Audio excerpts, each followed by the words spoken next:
പോസ്റ്റുകളും നിലനിൽക്കെയാണ് തസ്തിക വെട്ടിക്കുറയ്ക്കാൻ ബോർഡ് ശ്രമം നടത്തുന്നത്. പകരം കരാർ അടിസ്ഥാനത്തിൽ നിയമനം നടത്താനാണ് നീക്കം. കമ്പനിവൽക്കരണത്തിന്റെ ഭാഗമായി ബോർഡിന്റെ സാമ്പത്തിക ബാധ്യത കുറയ്ക്കുന്നതിനുള്ള വഴിയായിട്ടാണ് തസ്തിക വെട്ടിക്കുറയ്ക്കുന്നത്.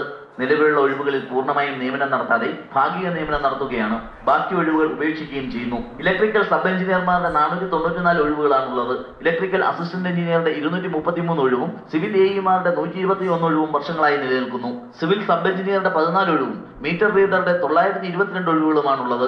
കാഷ്യറുടെ 304 ഒഴിവും ഡ്രൈവറുടെ 191 ഒഴിവുകളുമുണ്ട്.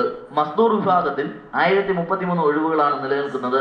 ലാവലിംഗ് മോഡൽ ഭരണം, കമ്പനിവൽക്കരണം, ആ രീതിയിലുള്ള കമ്പനിവൽക്കരണം നടക്കുകയാണെങ്കിൽ ധാരാളം തസ്തികകൾ, ഒഴിവുള്ള ധാരാളം തസ്തികകൾ റിക്രൂട്ട് ചെയ്യാൻ പറ്റാത്ത ഒരവസ്ഥയിലാണ് ഈ മുന്നോട്ട് നീങ്ങിക്കൊണ്ടിരിക്കുന്നത്. ഇലക്ട്രിക്കൽ ഡെപ്യൂട്ടി ചീഫ് എഞ്ചിനീയറുടെ 3 ഒഴിവും എക്സിക്യൂട്ടീവ് എഞ്ചിനീയറുടെ 1 ഒഴിവും അസിസ്റ്റന്റ് എക്സിക്യൂട്ടീവ് എഞ്ചിനീയറുടെ 61 ഒഴിവും ഓവർസിയർമാരുടെ 305 ഒഴിവുകളുമാണ് നിലനിൽക്കുന്നത്. 120 ലൈൻമാൻമാരുടെയും 4 ഫിനാൻസ് ഓഫീസറുടെയും 2 അസിസ്റ്റന്റ് ഫിനാൻസ് ഓഫീസറുടെ ഒഴിവും നിലവിലുണ്ട്. 59 ഡിവിഷണൽ അക്കൗണ്ടന്റുമാരുടെയും 1 സീനിയർ അക്കൗണ്ട്സ് ഓഫീസറുടെയും ഒഴിവ് നിലനിൽക്കുന്നു. അക്കൗണ്ട്സ് ഓഫീസറുടെ 19 ഒഴിവും സീനിയർ സൂപ്രണ്ടിന്റെ 33 ഒഴിവും സീനിയർ അസിസ്റ്റന്റിന്റെ 317 ഒഴിവും ടൈപ്പിസ്റ്റിന്റെ 60 ഒഴിവുകളുമാണ് ഉള്ളത്. V A Girish, Amrita News, Thiruvananthapuram.